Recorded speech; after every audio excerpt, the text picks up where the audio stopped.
Tatanong lang po at na kaunting pagkalituhan po dito nalilito ng konti. Kasi po napakaliwanag naman doon sa aklat ng Santiago na ang pananampalataya na walang gawa ay patay.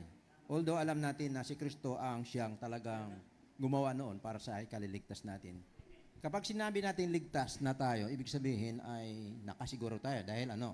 Pero ang sa akin po kasi ay masasabi ko na maliligtas ka kung susundin mo dahil sa pag-ibig sa Diyos. Ginawa mo yung inuutos ng Diyos. Diba? Sabi niya, ipangaral mo. Gawa din yun eh. Diba? Kaya ang sabi niya, kung mahal niyo ako, sundin niyo ang aking mga utos. Gawa yun eh. Ngayon, alam natin na kung sarili lamang natin ang gagawin natin, ang gawa lang, gawa, na walang pananampalataya, patay yun. Kaya sinabi nga, pananampalataya at gawa magkasama. Sa napakalinaw, basahin natin ang Santiago. Kaya nga ang sabi nito, sabihin, nais mo bang malaman o taong hangal na ang pananampalataya na walang mga gawa ay baog? Yan ba? Yan.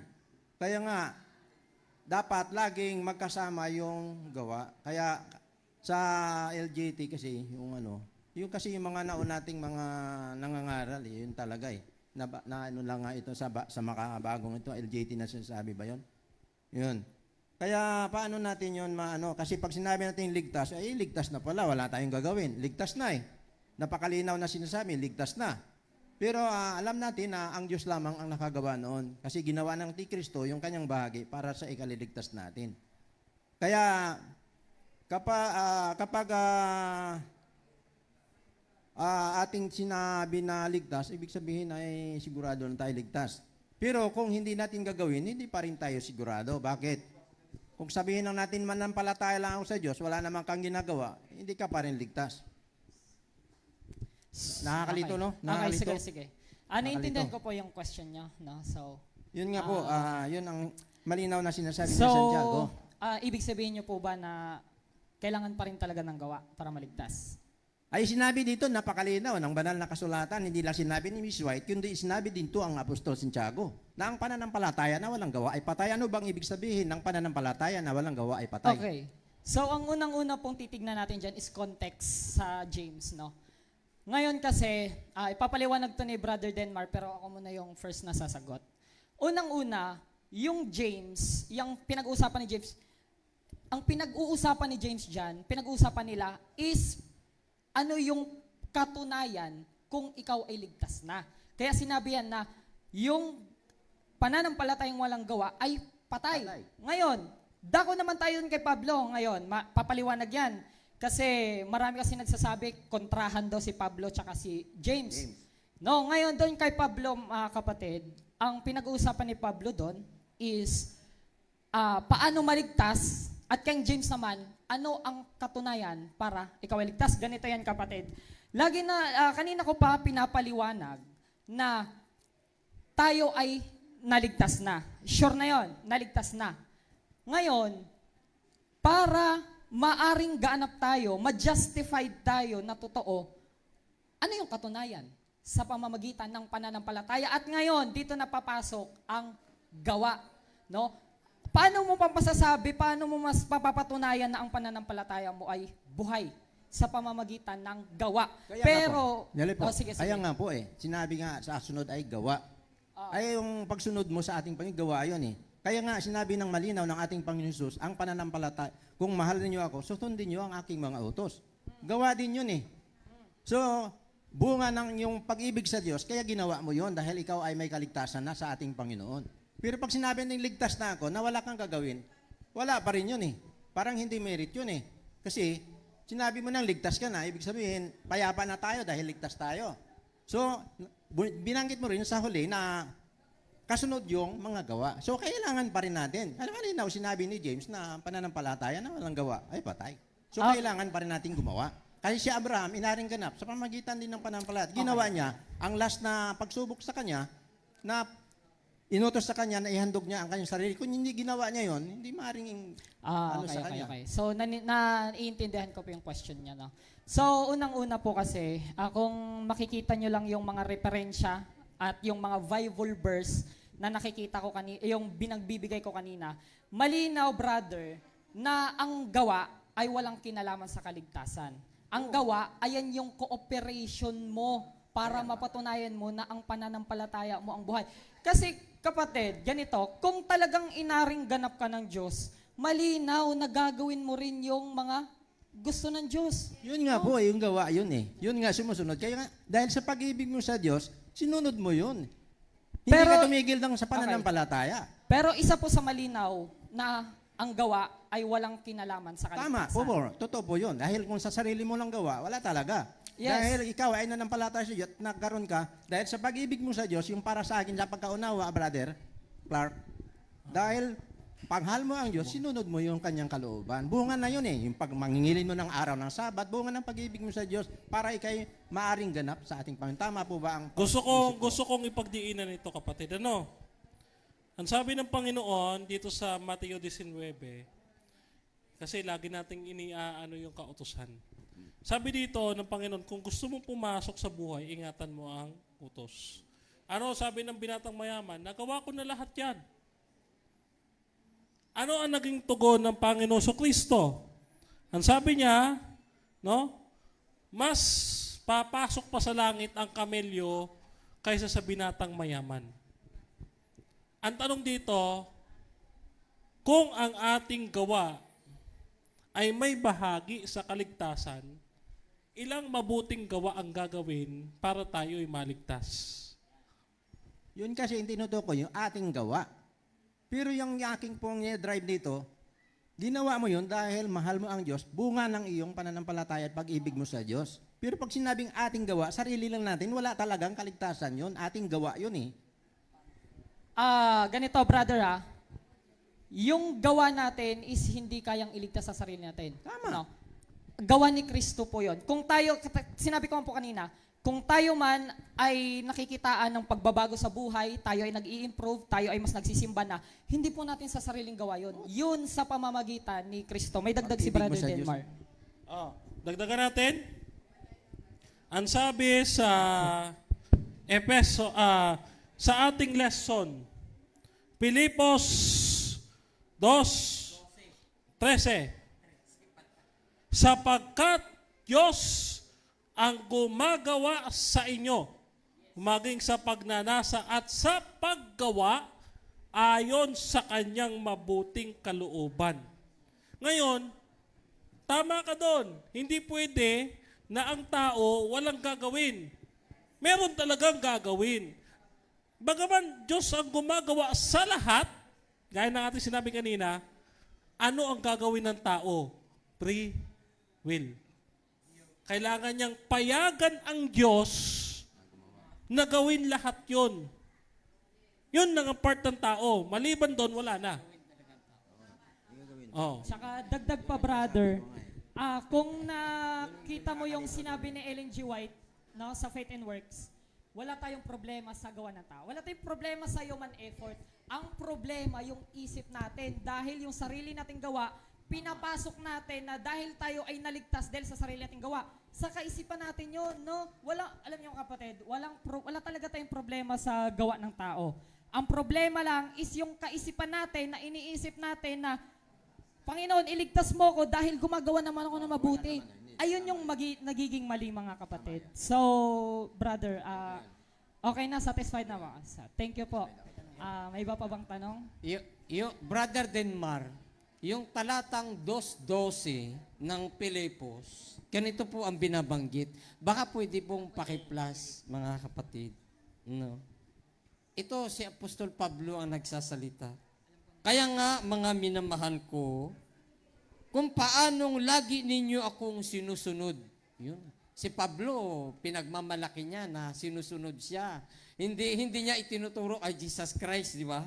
Kung paano niya ako sinusunod, yan. Hindi lamang sa harapan ko, kundi higit ngayon na ako'y hindi ninyo kasama, ay isagawa ninyo ang inyong sariling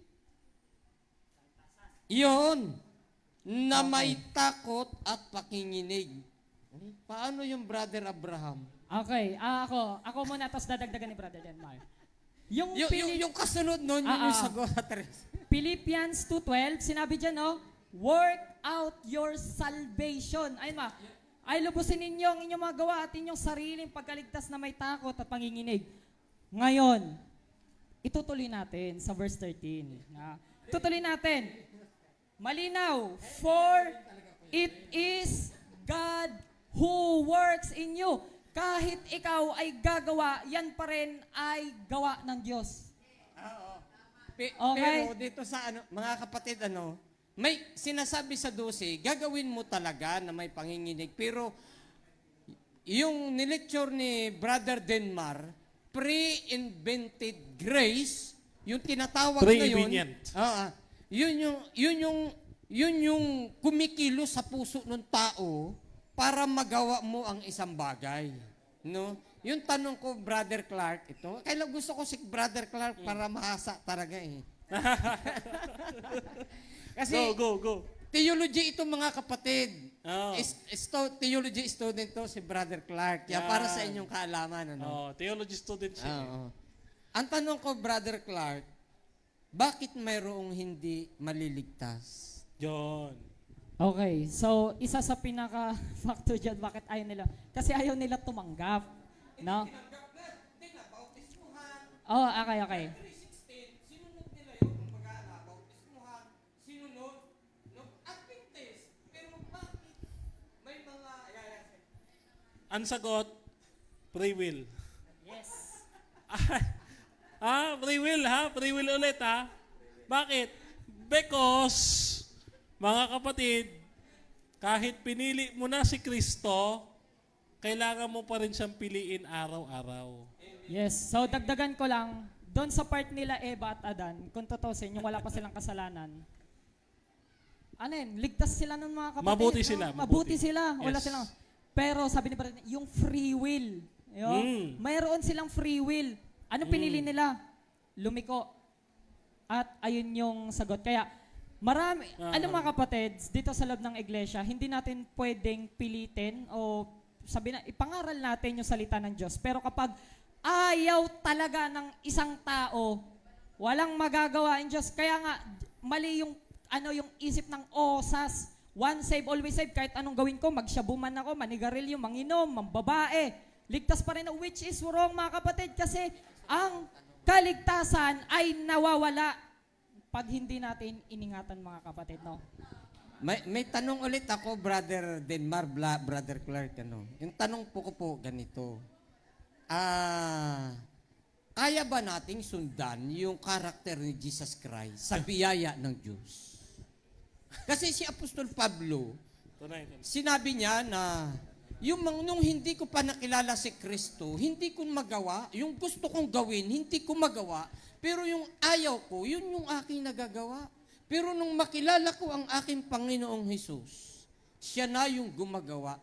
Kaya ba sundin ng mga Seventh-day Adventists yung yapak na sinundan ng ating Panginoong Hesus sa biyaya ng ating Panginoon? Okay, so Kung based lang po doon sa sinabi ni Pablo sa Romans, isang tao lang ang naka-perfect.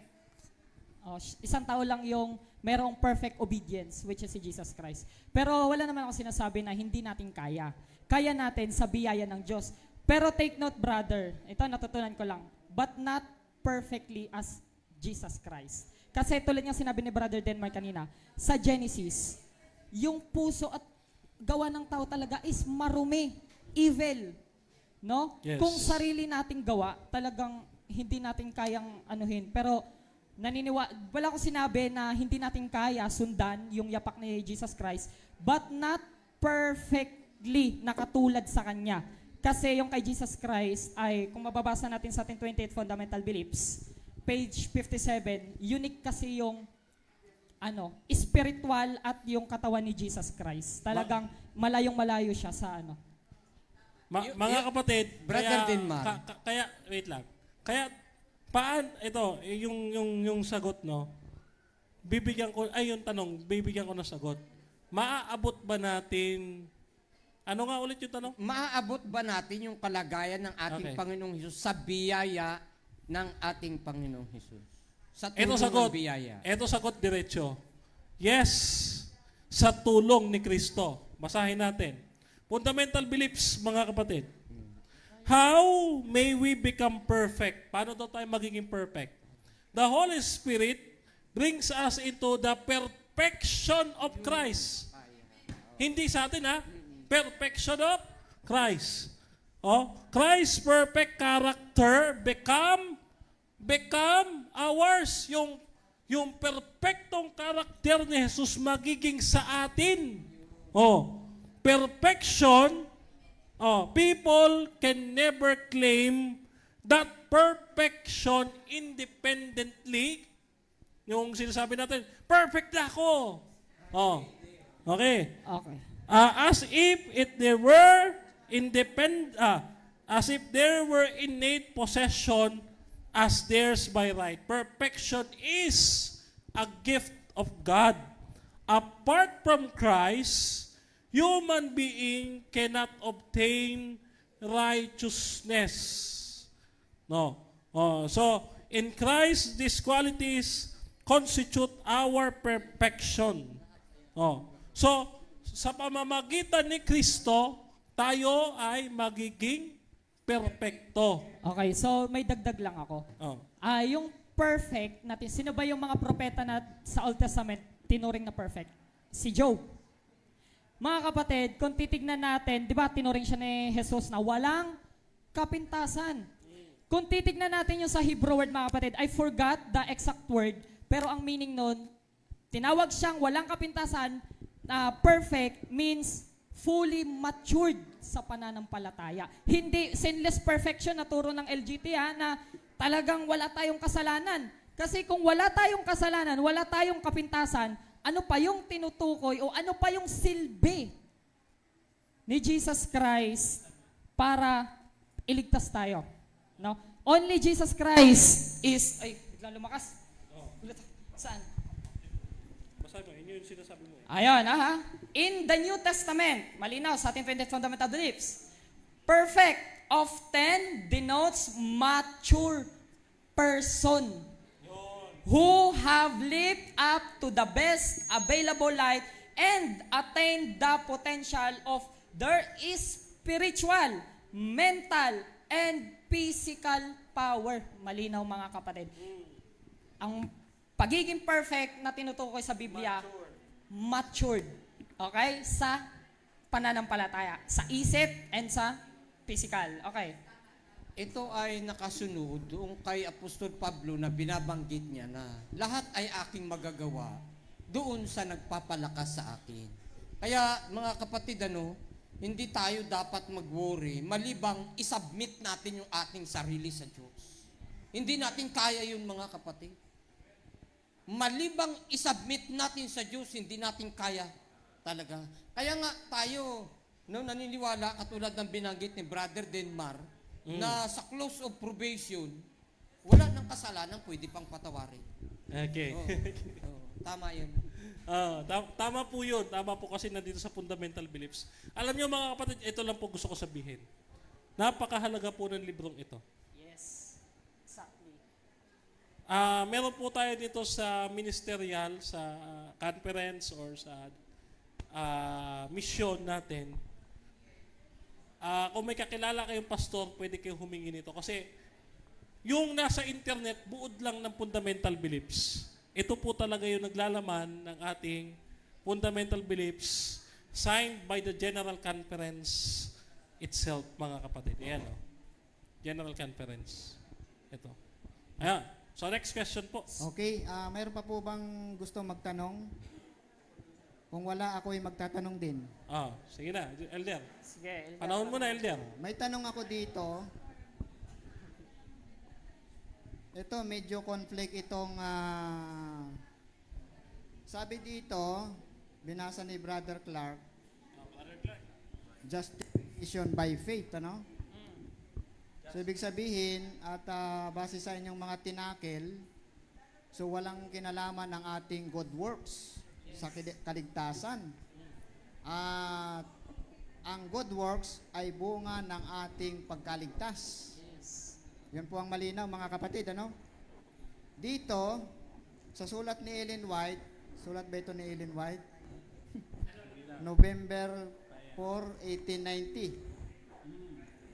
1890. Hindi ko alam kung ito'y conflict doon sa inyong Sige po, present. ibasa po. Sabi dito, righteousness is obedience to the law. Paano nyo po yan maire-reconcile? Ha? Okay. Righteousness is obedience Okay. to the law.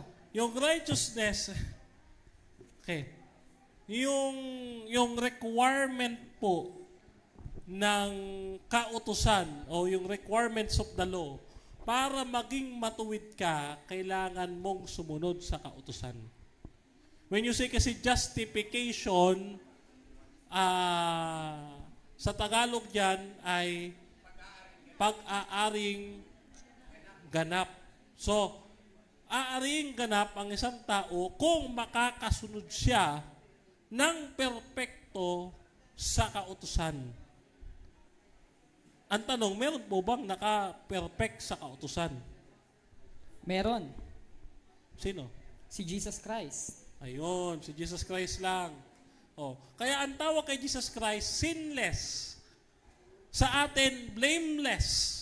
Wala tayong mababasa sa Bible na ang believers sinless. Blameless lang. Okay. Pwedeng follow up? Okay, follow up.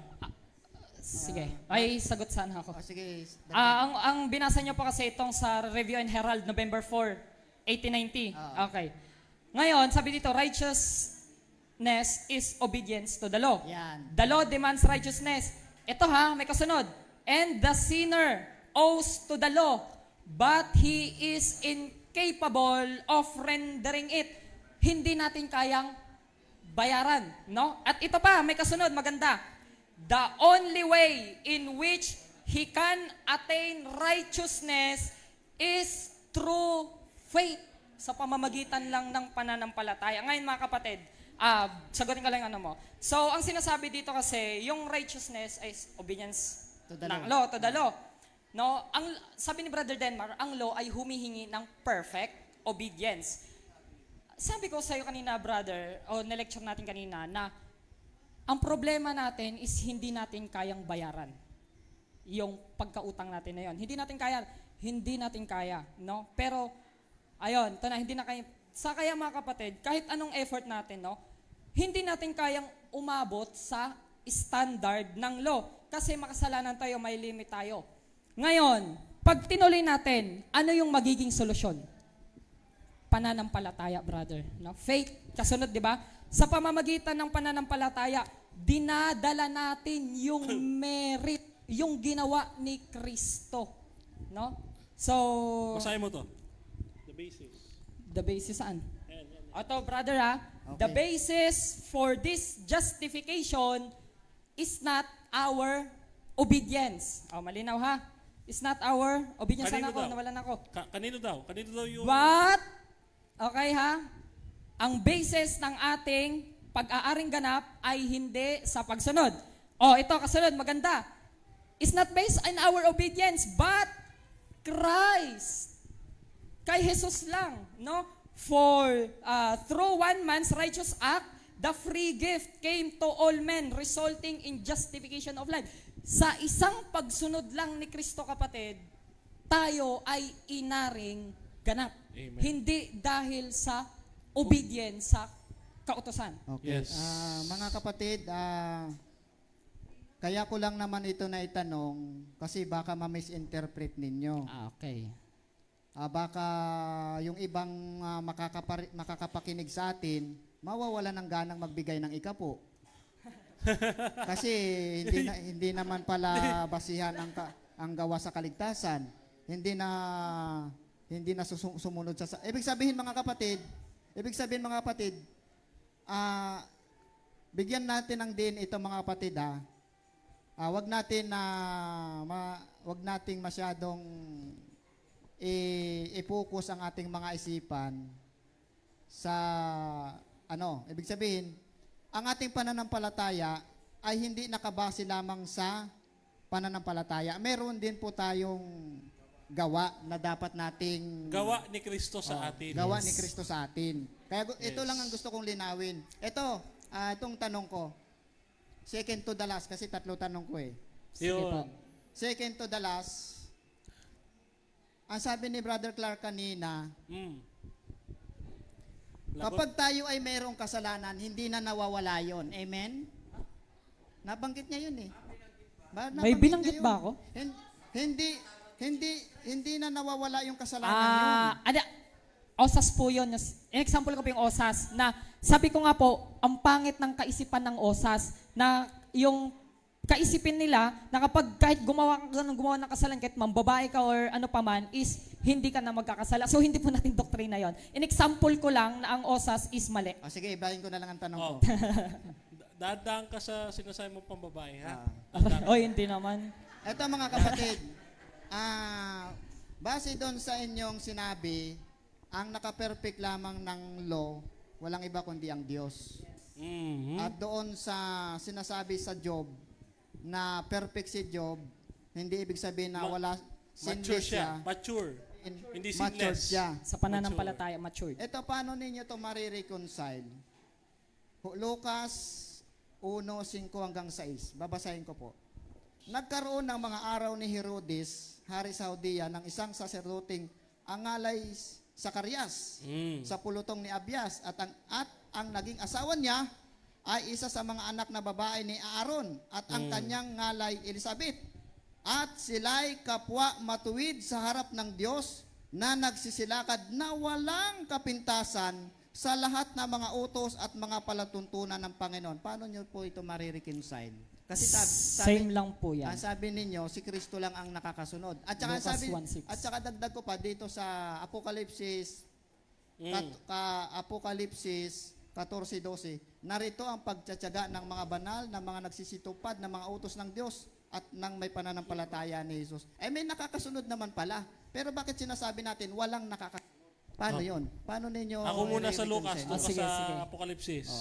Anong Oh. apokalipsis yan? 14:12. Dito ako sa Lucas. Sa English po natin babasahin.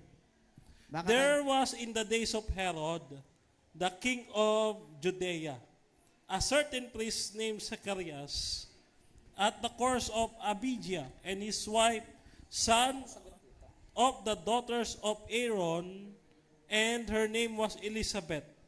And they were both righteous before God, walking in all commandments and ordinances of the Lord, blameless. Blameless po, hindi po sinless. Righteous and blameless, hindi righteous and sinless. Kasi isa lang ang sinless, si Kristo. Siya lang ang sinless. So, yun. So, ibig sabihin, Brother Dinmar, magkaiba yung... Sinless and blameless. Oh. Yung sinless, walang kasalanan. Tayo blameless kasi tinakpan yung ating kasalanan. Pero meron pa rin, tinakpan lang eh. Katulad ng ulam, tinakpan, meron pa rin. Pero, follow up lang, pero kayang sundin. Ito.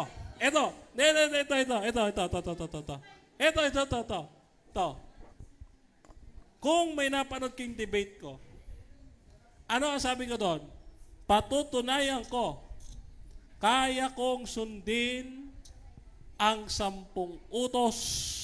Perpekto kong sundin ang 10 utos sa tulong ni Kristo. Diba? Sabi ng kapatid kanina, I can do all things through Christ who strengthens me. Sa tulong ni Kristo. Hindi sa sarili. Through Christ.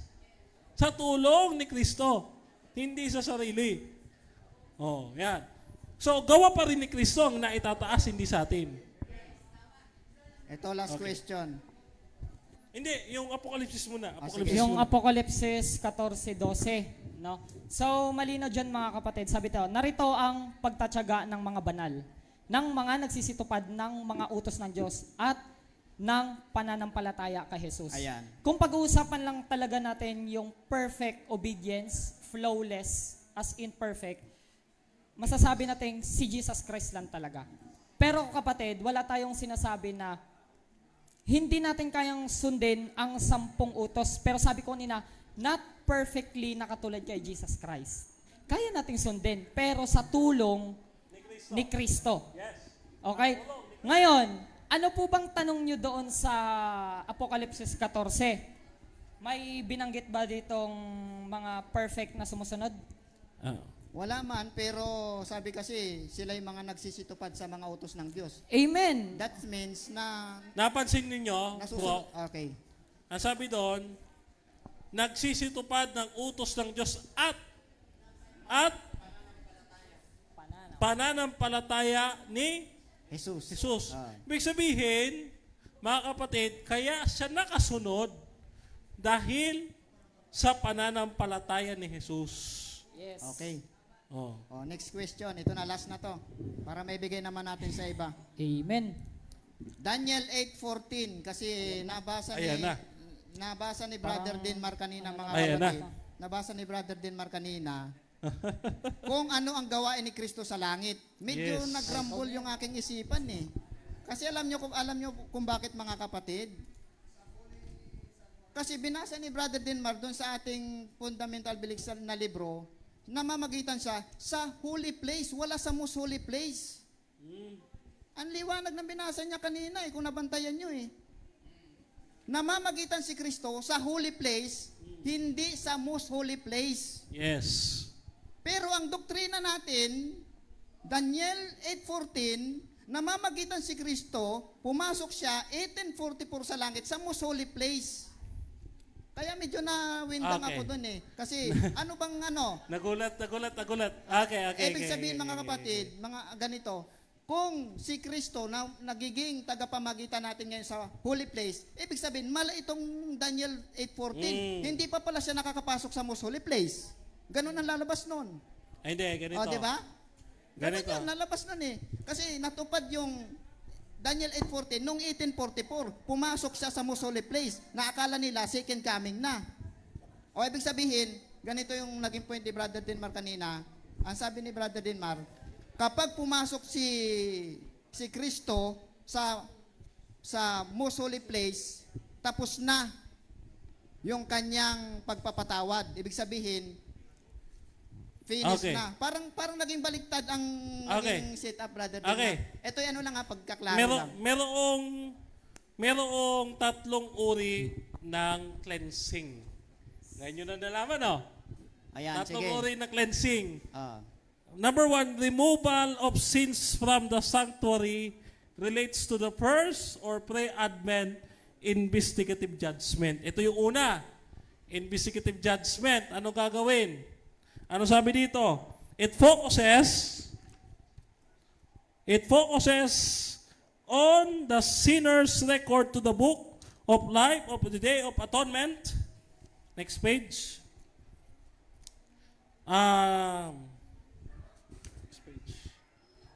Okay. Focused on the removal of the confessed sins of the penitent from the sanctuary.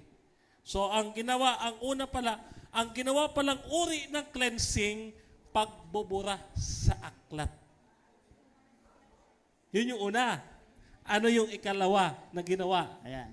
Okay. Yung ikalawang ginawa, the banishment of the scapegoat to the wilderness, symbolizing Satan's millennial imprisonment in this desolate earth, in which begins at the second advent, coincides with the second phase of the final judgment, which takes place in heaven. No? Ayun yung pangalawang paglilinis. Yung pagpapakawala sa scapegoat. Pangatlo, the clean camp symbolizes the result of the third or the execution phase of the judgment, where fire destroys the wicked and cleanses the earth. Oh, 3 uri ng paglilinis ang ginawa ang meron sa sanctuary sa Day of Atonement. Alin doon?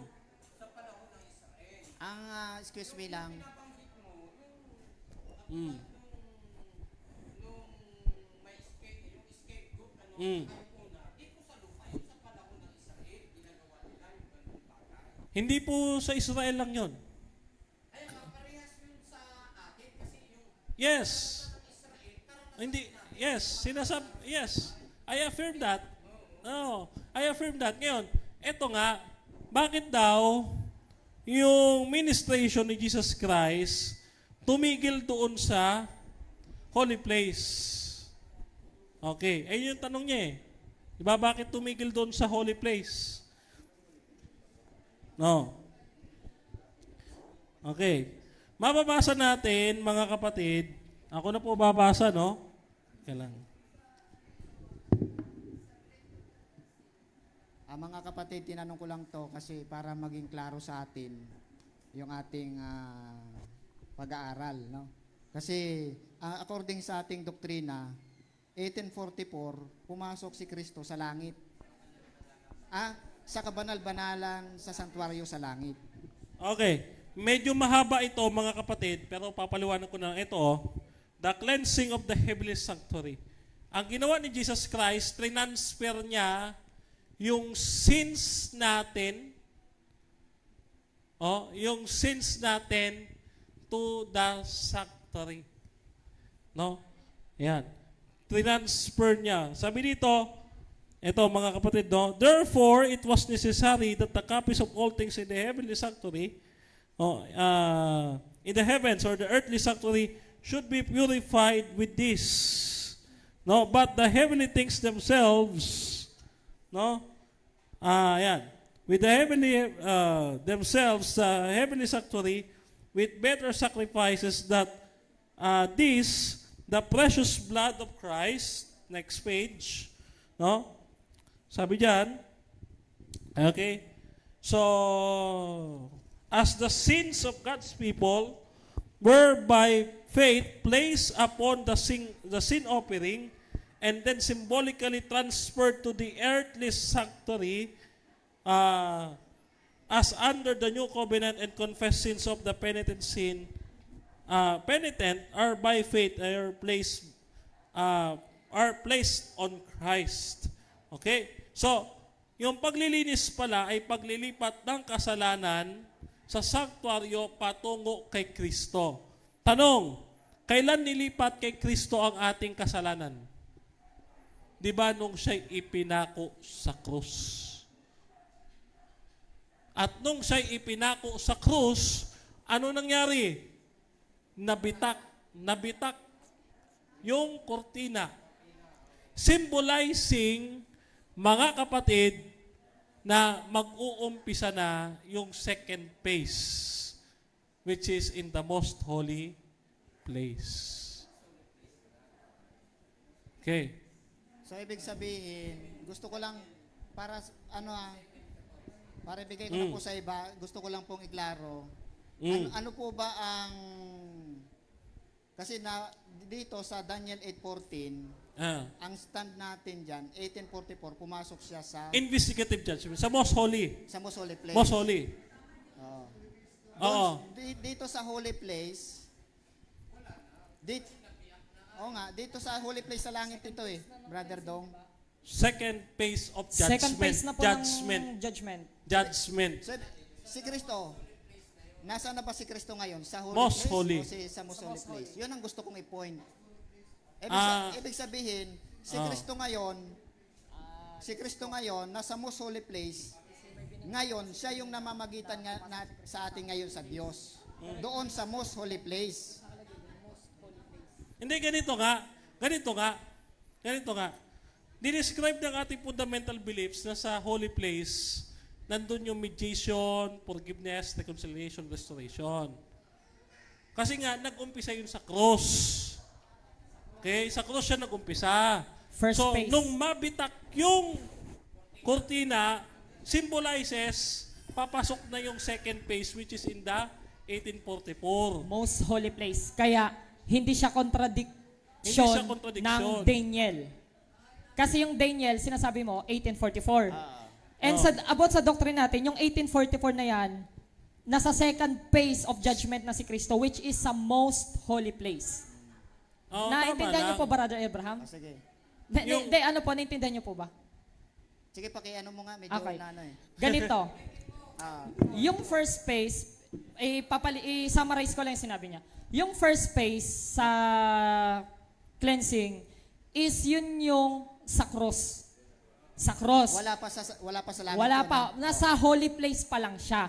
Nasa holy place. Okay? Nasa holy place pa lang siya. Yung Daniels na binabanggit mo, which is 1844, ayan na yung pagpasok niya sa most holy place. Ayun, yun ang ano. Hindi siya contradiction kasi yung time ng Daniel at ng time ng 1844 is pareho, which is totoong pumasok si Jesus Christ sa most holy place. So there is no contradiction there. Okay, sige. Para hindi na magtagal, last question na lang. Pabigyan nyo na po ako, pagbigyan nyo na. Sige, sige. Kailan magaganap at kailan mangyayari yung tinatawag na close of probation? O yan. Ito sagot. paano- Ito sagot. Diretso na. Sige. Ito sagot. Hindi ko pa alam. Wala naman nakakaalam nun eh. Wala. Huwag mo na itanong sa akin. Okay. Okay, ito. Ito, fundamental belief sa'yo. Hawakan mo ito.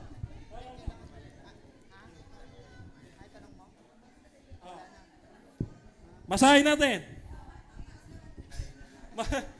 Joke lang yun yung kanina. Ano ba naman kayo? Okay. The end of human probation is the time when repentance are no longer possible. A person probation can close any of the three ways. Number 1, at death. Number 2, when the unpardonable sin has been committed. Blasphemy. Oo, yung blasphemy against the Yung Holy Spirit. blasphemy, nakomit mo yung blasphemy. Third, when probation is closed for all just before the second advent. Glorification. Yun na po, sagot. Thank you. Second advent. Akin naman, may tanong naman po ako, Brother Denmar. Sige po. Yung kanina po nasa lecture, nasabi niyo, nabanggit pa ninyo yung mag-sweetheart, di ba? Sabat. Aray. Nabanggit ninyo po yun na minsan ay parang okay pa. Pero yung paulit-ulit, ang tanong ko po ay bakit si Adan at si Eva, isang beses lang nagkasala, ay may judgment agad sila? Hindi po isang beses lang nagkasala. Dalawa. Bakit? Una, pinili nilang kainin yung bunga. Pangalawa, pinili nilang pakinggan yung serpent. Pangatlo, nagsinungaling sila. Hinahanap sila ng Diyos, ano ginawa? Nagtago sila. Pangapat, kaysa mag-repent, hindi nila ginawa. Nagsisihan pa. Nagsisihan pa sila. Sinisi pa yung Diyos. Ang sabi ng isa, itong asawang binigay mo sa akin, siya nagpakain sa akin. Brother Yung isa Denmar, naman sabi, kinausap ako ng ahas. Brother Denmar, may ano lang po ako mga kapatid, kasi delikado pagka yung minsan mong ginawa, hindi kasalanan. Hindi ba kasalanan yung minsan mong, yung pagkakamali ba na isang bisis lang na ginawa na kasalanan, hindi ba kasalanan yun? Kasalanan. Kaya nga, kasi, ang sabi kasi ni Brother Denmar, yung minsan mong ginawa, hindi magbubunga ng kamatayan. Ito tanong. Mali ba? Ito tanong. Nung nagkasala ka isang beses, napunta ka na naman ng impyerno? Wala pa namang hatol ang Diyos kasi, Brother Denmar. So hindi ka pa pinatay ng Diyos. Hindi pa, oo. So therefore, ngayon patuloy ka pa rin nagkakasala. Bakit hindi ka pa pinapatay ng Diyos? Kasi nga ang Diyos ay pag-ibig. Ayun. Amen. Hindi, ang tanong ko ito, Kita hindi, mo delikado yan? yung binabanggit ni Brother Denmar, mga kapatid. Kaya, Ito, ang tanong kasi, Brother Denmar, yung kinamatyan mong kasalanan, yung tanong kasi anong kinalakyan? halimbawa, yung namatay ka na pinatay mo yung tao, di ba? Yung malaking kasalanan Pinatay mo yung tao dahil sa galit mo, pero minsan mo lang ginawa. Nung ginawa mo yun, Ikaw nga may tinatanong ko bumaril. eh. Ito yung sitwasyon, Brother Denmar. Oh. Kasi delikado ito, mga kapatid. Itong sa akin, delikado ito kasi yung sitwasyon. Yung minsang kasalanan talaga yun. Kasalanan yun. At hindi tayo makakarating sa langit pag may kasalanan tayo. Oo. Hindi tayo makakarating sa langit pag may kasalanan tayo. Delikadong turo na isa lang ang kasalanan natin, pupwede tayo sa langit. Hindi po pwedeng ganun. Kaya nga ito, pag hindi na pagsisihan ang kasalanan, kasalanan talaga, mga kapatid. Kaya nga ang tanong ko ganito. Ililinawin natin yung tanong kasi may ganito. Halimbawa, napatay mo yung tao. Napatay mo yung tao. Dahil sa galit mo, kasi may ginawa sa'yo masama eh. Ngayon, may kapatid siya, nung pinatay mo siya, inupakan ka din, patay ka. Patay ka. Maliligtas ba yung tao? Yun yung tanong ko, Brother Denmar. Kasi, delikado po yun, mga kapatid. Okay. Baka Sagutin sa natin. pagluag natin, ay okay lang. Sagutin Gaganti natin. ako, Yun lang, Brother Denmar. Okay, sagutin natin. Okay. Ganito po yan. No, ganito yan. So, paano mapapatunayan ang isang tao guilty? Isang beses niya lang gagawin, guilty siya. Halimbawa, kaya ko sinasabing, yung minsan ka nagkasala, hindi mo ikamamatay. Paano kung hindi mo sinasadya yung kasalanan na yun? Nagkasala ka. Hindi mo sinasadya. Minsan Kung mo lang hindi nagawa. sinasadya, Brother Denmar, kaso sinadya nga eh. Ayun, yung sinadya, Na yun minsan ang lang. ikamamatay. Yung minsan mo lang Yes, ginawa. yun yung ikamamatay, yung sinadya. Yun. Pero Yun ang yung hindi delikado. sinadya, na minsan lang ginawa, halimbawa, nagsinungaling ka, nagrepent ka naman, hindi mo na inulit. Nakapagsisi, oo, Brother Oh. Denmar. Kasi, brother, kung maintindihan natin yung 28 fundamental beliefs, yung nature kasi na meron tayo ngayon ay likas talaga na kasalanan. Saan sa fundamental belief na yung isang kasalanan hindi basa sa fundamental belief? Ay, wala po kasi. Wala. Hindi, I mean. Ganun. Wala tayong tulad ganun. Malinaw na yung sinabi ni Brother Denmar na Tama yung... yung sinasabi ni Brother Denmar, mga kapatid, yung halimbawa, hindi mo sinasadya, nagkasala ka, hindi ka makakapag-repent, Sister Nancy, kasi patay ka. Paano ka makakapag-repent at napatay ka? Kaya nga. Ang magiging mali kasi dyan, alam mo ng kasalanan, ginagawa ng paulit-ulit. Kasi, Minsan lang, wag tayo O, sa sige. salitang paulit-ulit. Sabihin natin Isa minsan. lang. Isa lang. Kaya nga, kasalanan yun. malinaw yung statement ni Brother Denmar about sa sadya at hindi sadya. No? Ngayon, kahit sabihin natin, kapatid, na kahit paulit-ulit, minsan mo lang ginagawa, pero sadya, may mali na doon. Bakit? Kasi unang-una, mas pinipili mo pa rin talaga, papatawarin naman ako ng Diyos. Okay lang, kahit sadyain ko yung magkasala. May mali na doon, mga kapatid. Kasi nga, di ba, kung babalikan na sa topic kanina, tayo ay dineklarang matuwid.